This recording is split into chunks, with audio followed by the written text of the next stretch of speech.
Oui, bonjour Madame la Présidente, chers collègues, Madame la Vice-Présidente. C'est donc une motion de renvoi commune avec les autres groupes de gauche et écologistes de cette Assemblée. En effet, nous avons voté le 23 septembre dernier la création de cette SEM Île-de-France Loisirs. Nous vous avions demandé lors du débat pour quelles raisons le vice-président chargé des sports était-il déporté sur ce dossier.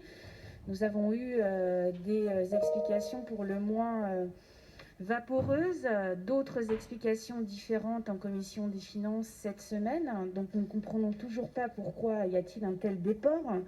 Et à cette opacité s'ajoute une modification notable du conseil d'administration sans qu'il n'y ait aucune information détaillée sur la stratégie de cette augmentation de capital pour Cofeli Finance Investissement. C'est une stratégie qui est importante quand un actionnaire finalement augmente de façon aussi importante sa participation dans le capital d'une SEM, c'est qu'il espère en tirer quelques avantages. En même temps, vous avez le Crédit Agricole qui va baisser sa participation. Nous n'avons aucune information précise sur la composition de ce capital.